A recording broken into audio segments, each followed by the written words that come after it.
Why blaming? I've seen this quote on Instagram.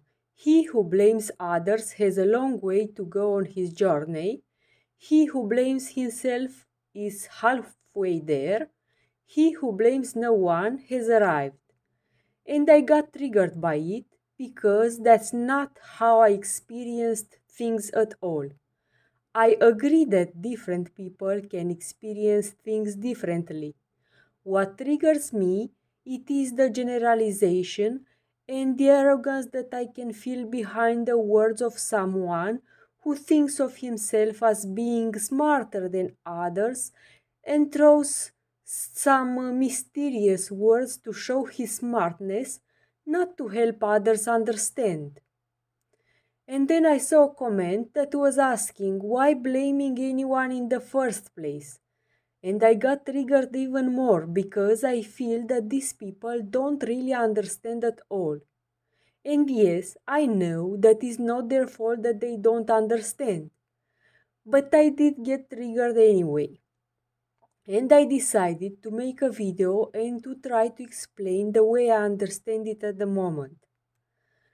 Based off observing myself and of my experience with blaming, I can tell that blame is something that you feel, not something that you decide. Nobody wakes up in the morning and decides, today I want to blame my mother or my father or my teacher or myself, and then goes around blaming. No! When you are a child and you get beaten up and criticized all the time, you start feeling that you can't do anything right. This is blaming yourself for the action of other people towards you. But you don't really understand what is happening. You just feel that no matter how hard you try, you are not good enough. Then you grow up, you get a job, and at some point you receive a critique. The critique is waking up inside you the feeling of not being good enough, and you resign from the job. Then you get another job and the story is repeating, but you can't see it. Then you get a third job and the story is repeating again. You still can't see it, but you start to suspect that something is off. You also start to notice that you are getting irritated when you have to talk with the people who overly criticize you, but you still don't understand what is happening exactly. After some time, you start to observe that all people make mistakes, even your bigger critics.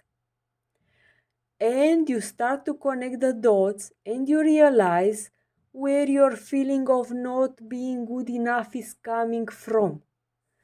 This is the point where you stop blaming yourself and you start to blame the people whose actions made you feel that you are not good enough and made you blame yourself for their unhappiness. After doing some more observation and after learning or remembering some things about the people who are now the object of your blaming, you might be able to understand that they have also been abused in their childhood and their actions towards you are just the result of that. You can now see that it isn't their fault either. However, to fully accept and let go, it might take some more time.